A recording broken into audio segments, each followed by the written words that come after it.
बोलियां, मीठी बोली, मीठी बोलियां, मीठी बोली, मीठी बोलियां। नमस्कार, आदाब। कहानियों के इस जश्न में आपका फिर से स्वागत है। मैं वैलेंटीना त्रिवेदी लखनऊ शहर में रहती हूँ और आज आपको दक्षिण भारत के कर्नाटक प्रदेश की एक लोक कथा सुनाऊंगी। तो जनाब, लोक कथाएं मुझे बहुत पसंद हैं क्योंकि वो कहीं जन्म लेती हैं, कहीं पनपती हैं, कहीं फलती फूलती हैं और बिना टिकट और वीजा के दुनिया भर के चक्कर लगाती चली जाती हैं सदियों तक। तो बहुत समय पहले की बात है, एक गांव में एक मियाँ बीवी रहते थे। 2 जनों का परिवार बड़ी सुख शांति से दिन बीत रहे थे। अब ये सुख और शांति नाम के जो 2 परिंदे हैं ना, ये अगर रफू चक्कर हो जाएं तो लोग इन्हें बहुत याद करते हैं, मगर जब तक ये हमारे पास होते हैं हम इन पर ध्यान भी नहीं देते।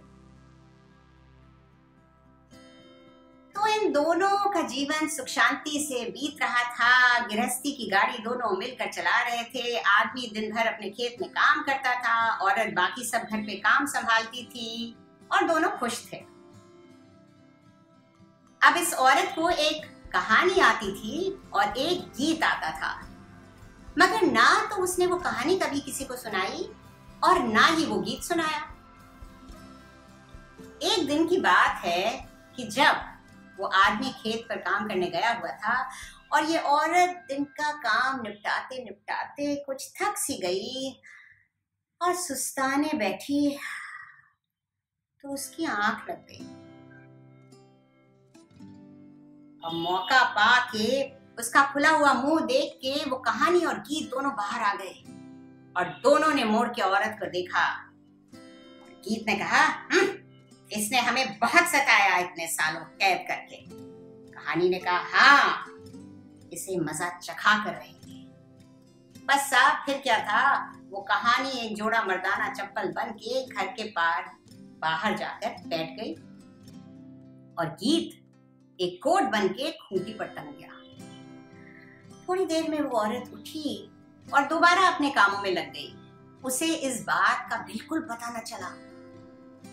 अब जब सांझ ढली, सूरज डूबने लगा तो उसका पति घर पहुंचा और बाहर ही एक जोड़ी चप्पल देख के बड़ा खुश हुआ कि लगता है आज घर में कोई मेहमान आया है, चलो मेहमान से बातें करेंगे। और वो घर में घुसा और उसने अपनी बीवी से पूछा, भाई कहाँ है, कहाँ है? बीवी ने कहा, क्या कहाँ है? अरे भाई, अरे भाई कौन, क्या? अरे मेहमान। बीवी बोली, अरे कैसा मेहमान? यहाँ कोई मेहमान नहीं आया। उसने कहा, क्या बात करती हो? अरे एक जोड़ी चप्पल बाहर रखी हैं तो अरे तो चप्पल अपने आप तो नहीं आ गई होंगी ना, कोई उन्हें पहन के आया होगा, उसने चप्पल उतारी होंगी, घर में घुसा होगा, तो कहाँ है वो? उसकी बीवी बोली, देखो बहकी बहकी बातें मत करो, मुझे नहीं मालूम, मेहमान करते जा रहे हो, पता नहीं क्या कर रहे हो। तब तक उसकी नजर पड़ी उस कोट पे। उसने कहा, अरे कोट भी तो टंगा है, ये कोट किसका है? उसकी बीवी बोली, अरे मर्दाना कोट है, मुझे क्या मालूम किसका है, मेरा नहीं है, तुम्हारा होगा। उसने कहा, अरे जैसे तुम जानती नहीं कि मेरे पास सिर्फ एक कोट है जो मैं पहने हुए हूँ, किसका कोट है ये बताओ, कौन आया था? उसकी बीवी ने कहा, अरे क्या बेफजूल की बातें कर रहे हो तुम, सर मत खाओ मेरा। जनाब, हर घर में ऐसा होता है कि जब मियाँ बीवी तू मैं करने लगते हैं तो दोनों को लगता है कि अगला बेसिर पैर की बात कर रहा है। अब झगड़ा बढ़ने लगा और आप तो जानते हैं कि फूस में लगी आग और घर में शुरू हुआ झगड़ा कितनी तेजी पकड़ लेते हैं। दोनों लड़ते जा रहे थे। आस पास के घरों में लोग अपने अपने चिराग बुझाकर सो गए और यहाँ झगड़ा चलता ही जा रहा था। कुछ देर में आदमी ने तैश में कहा, मैं जा रहा हूँ, और पैर पटकता हुआ घर का दरवाजा धड़ाम से बंद करते हुए वो चला गया उस गांव के इकलौते मंदिर में और वहां जाकर चबूतरे पर लेट गया। अब तैश में खाना तो खाया नहीं था तो नींद कैसे आती, बस लेटा रहा। अब साहब, उस गांव में एक प्रथा थी इंसानों की नहीं, चिरागों की। कि हर शाम हर घर में जब चिराग बुझाए जाते थे तो उनकी लौ इकट्ठा होती थी उस इकलौते मंदिर में, और वहां वो एक दूसरे को अपने घर के सब हाल बताती थी दिन भर के, और सवेरा होते होते गायब हो जाती थी। अब यहाँ भी इस बीवी ने सोचा, ओफो बहुत थकान हो गई है, ये झगड़ा चीज ही ऐसी है, झगड़ने में बड़ी ताकत लगती है, बड़ी थकान हो जाती है। मुझे तो मालूम नहीं कि लोग झगड़ते क्यों हैं भला। खैर इसने भी अपने घर का चिराग बुझाया और सोने के लिए लेट गई। अब इस चिराग की लौ भी पहुंची मंदिर में, और वहां सबने उससे पूछा कि अरे भाई इतनी देर क्यों हो गई, इतनी देर क्यों हो गई, कहाँ थी तुम, कहाँ थी?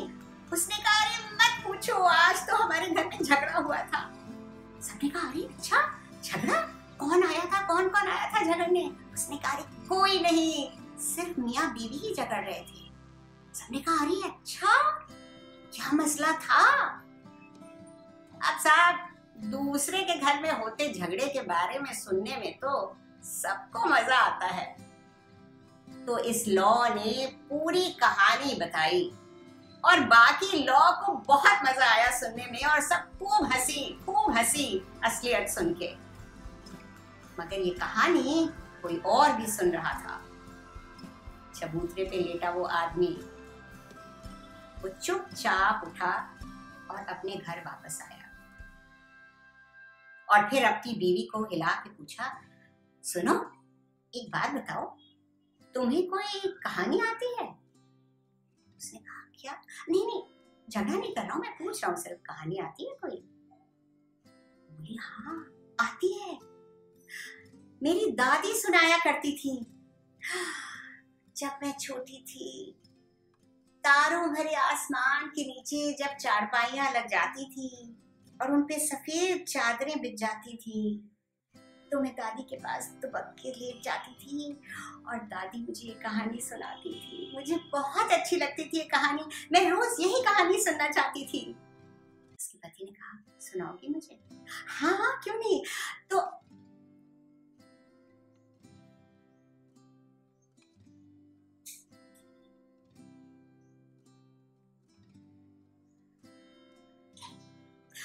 मुझे आती है ये कहानी, रोज सुनती थी मैं। उसके पति ने कहा अच्छा कोई बात नहीं, कोई गीत आता है तुम्हें? हाँ आता है। सावन के दिनों में जब आम के पेड़ों पे झूले पड़ जाते थे तो हम सब सहेलियां झूलते झूलते झूलते झूलते ये गीत गाते थे। बहुत मजा आता था, जोर जोर से हम ये गीत गाते थे। चेहरे पे सावन की फुहारें बढ़ती होती थी और हम ये गीत गाया करते थे। उसके पति ने कहा सुनाओगी मुझे? हाँ सुनाती हूँ।